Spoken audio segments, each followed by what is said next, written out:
Fala galera, Carla Bernardo, tô aqui para compartilhar com você o meu devocional diário e te provar que uma xícara de chá e 15 minutos de estudo bíblico podem transformar a sua vida. Livro de Lucas, capítulo 5, versículos de 1 a 11. Certo dia, Jesus estava perto do lago de Genezaré. Notinha de rodapé. Sempre falo para vocês lerem a notinha de rodapé. Aqui, ó. Alguns manuscritos dizem Galileia. Então, perto do lago da Galileia. Deixa eu dar um zoom aqui que tá muito longe, né? Pronto, melhorou, né? Então, ele estava perto do lago da Galileia e uma multidão o comprimia de todos os lados. Ou seja, ele estava sendo espremido. A fama dele aqui já era enorme, todo mundo queria ser tocado por Jesus. As pessoas sabiam que quando ele tocava em alguém, ele curava a pessoa. Então aqui as pessoas já desejavam ser tocadas por Jesus. Para ouvir a palavra de Deus. Veja bem, vamos refletir aqui. Hoje a gente pode pensar que é difícil, né? Quando a gente fala de Jesus, as pessoas não querem ouvir. Mas veja que quando a pessoa tem autoridade, quando ela é revestida de poder, isso aqui não é porque é Jesus, porque quando Jesus ressuscita, ele derrama sobre os discípulos esse espírito aqui, essa autoridade. Então, nesse período era só para ele, mas depois que Jesus ascende aos céus, isso é deixado para os seus filhos, para os seus servos. Então, veja que quando a pessoa tem intimidade com Deus, autoridade vinda do céu, vida de santidade, e quando ela está no lugar em que ela deveria estar, ela é ouvida. Se você não tem sido ouvido, provavelmente você não está cumprindo alguns desses requisitos. Você não está com intimidade com Deus, não está em santidade com Deus, ou está no lugar errado, falando para as pessoas erradas. Versículo 2. Viu à beira do lago 2 barcos, deixados ali pelos pescadores que estavam lavando as suas redes. Ou seja, tinham acabado de chegar da pescaria, né? O barco estava ali na beirinha, eles estavam lavando a rede, limpando a rede para a próxima pesca. Entrou em um dos barcos o que pertencia a Simão. Simão aqui é Pedro, tá? Ele chamava Simão Pedro. Tem vários Simãos na Bíblia. Esse aqui é Pedro.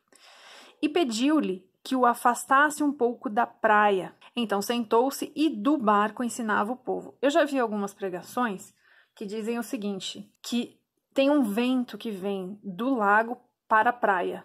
Então, que essa estratégia de Jesus de subir no barco, primeiro ele não ficava sendo espremido, né? E o vento projetava a voz dele.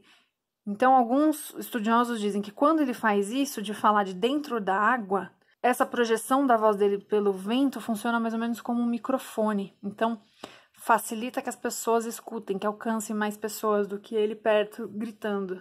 Não sei se essa informação é 100% verdadeira, mas é interessante, é uma boa perspectiva, né, de se pensar. Muito inteligente. Versículo 4. Tendo acabado de falar, disse a Simão: vá para onde as águas são mais fundas, e a todos lancem as redes para a pesca. Em outros evangelhos, no evangelho de Mateus e de Marcos, a gente vê essa história com mais detalhe. Ele conta que Simão passou a madrugada inteira com seus amigos e eles não pescaram absolutamente nada. A pesca sempre era feita de noite, na madrugada. Quando o sol começava a nascer, eles voltavam para a praia, faziam a limpeza das redes para deixar pronto para a próxima pesca. Então o texto nos diz, aqui ele não nos diz, mas a gente sabe disso. Então, vamos pensar. Depois de uma noite inteira que nada deu certo, eles estavam lavando as suas redes, ou seja, eles já estavam se preparando para a pesca da próxima noite. Isso nos diz que no dia que as coisas não derem certo, você não desiste. Você lava as suas redes e se prepara para o trabalho do dia seguinte. Deus não tem compromisso com gente preguiçosa nem gente vagabunda. Você pode ver a Bíblia de Gênesis a Apocalipse. Sempre que Deus chama alguém, convoca alguém, essa pessoa está trabalhando. Eu já falei isso aqui, eu vou repetir até eu fazer todos os livros da Bíblia para esse canal. Deus não tem compromisso com gente vagabunda e preguiçosa. Deus chama os que estão trabalhando. Então aqui deu tudo errado, mas ainda assim eles estavam lavando a rede para fazer a pesca da próxima noite. E aí, Jesus prega, olha isso aqui. Eles estão cansados, voltaram da pescaria frustrada, chega um homem pedindo barco emprestado para pregar. Ok, eles emprestam. Ele prega, com certeza a palavra dele era poderosa, porque aqui já diz que todo mundo queria ouvir Jesus falar. E quando ele acaba de pregar, ele dá uma palavra. Vá para onde as águas são mais fundas e lancem a rede para a pesca. E Simão respondeu, mestre, esforçamo-nos a noite inteira e não pegamos nada. Mas, porque és tu quem está dizendo isso, vou lançar. É qualquer pessoa que está dando a ordem? É o Criador do universo. Quando a gente vai ler o primeiro capítulo do livro de João, ele deixa muito claro que quem colocou as mãos para criar o universo, para criar o homem, quem dá o fôlego de vida é Jesus. Aquele que tem controle sobre a sua criação. O mar, os peixes, a floresta. Quando a gente recebe um direcionamento de Jesus, é bom a gente lembrar que a gente está recebendo um direcionamento daquele que criou o universo e a nós mesmos. Quando pegaram tal quantidade de peixes que as redes começaram a rasgar-se. Então fizeram sinais a seus companheiros no outro barco para que viessem ajudá-los. E eles vieram e encheram ambos os barcos. Encheu só o de Pedro? Não, porque quando Deus faz na nossa vida, nunca é só pra gente. Não seja egoísta. Se Deus fizer qualquer coisa na sua vida, dinheiro, saúde, salvação, nunca acaba em nós. Nunca é um fim em nós mesmos. Tudo que Deus faz é para o reino, sempre tem que transbordar.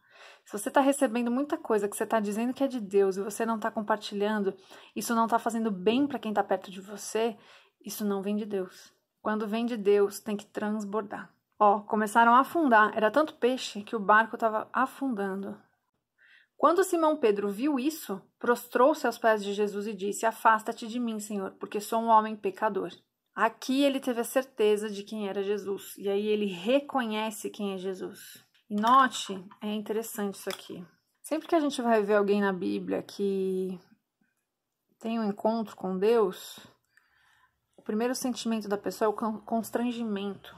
Porque não tem como sentir Deus, ver Deus, tocar Deus, ser tocado por Deus e não entender a nossa natureza pecadora. Não tem como a gente sentir o poder de Deus e não cair na real do quanto nós somos pecadores e impuros. Sempre que você vir alguém na Bíblia tendo alguma visão do céu, ou alguma manifestação de Deus, ou a aparição de um anjo, essa sempre vai ser a reação da pessoa. Não tem como a gente não se sentir minúsculo perto de Deus. É por isso que o reino de Deus não é dos soberbos. Não tem como. Pois ele e todos os seus companheiros estavam perplexos com a pesca que haviam feito, como também Tiago e João, os filhos de Zebedeu, os sócios de Simão. Jesus disse a Simão, não tenha medo, de agora em diante você será pescador de homens. Eles então arrastaram seus barcos para a praia, deixaram tudo e os seguiram. Aqui, nesse episódio, Jesus chama 4 discípulos, são os 4 primeiros discípulos. 2 pares de irmãos, Tiago e João, filhos de Zebedeu, e Pedro e André, que seu irmão, não está citando aqui, mas tem. Se você quiser conhecer direitinho os nomes dos discípulos, como eles foram chamados e tudo mais, eu vou deixar aqui nesse cantinho um vídeo que eu já gravei sobre isso. Eu fiz um organograma, tudo bonitinho, bem explicadinho, para a gente saber exatamente quem são os discípulos, porque existe uma certa confusão. Por exemplo, Marcos e Lucas não eram discípulos de Jesus, mas a gente associa porque são os nomes dos evangelhos, né? Marcos era discípulo de Pedro, provavelmente, né? Acredita-se nisso. E Lucas foi discípulo de Pedro e depois, por muitos anos, discípulo de Paulo. É bom a gente entender até quem eram os discípulos. Existem alguns livros, alguns estudos, eu ainda não li, mas eu achei interessante, de alguns pastores que falam sobre o temperamento dos apóstolos e compara conosco os tipos de temperamento, os tipos de postura. Eu esqueci o nome do livro do autor. Se eu encontrar, eu vou deixar aqui na descrição do vídeo, deixo como sugestão para vocês, mas lembrando que eu não li. Eu vi uma pregadora que eu gosto muito comentando sobre isso. Vou ver se eu acho, deixo aqui para vocês. Inclusive, já vou pôr na minha listinha aí de próximo livro de leitura. Que Deus te abençoe!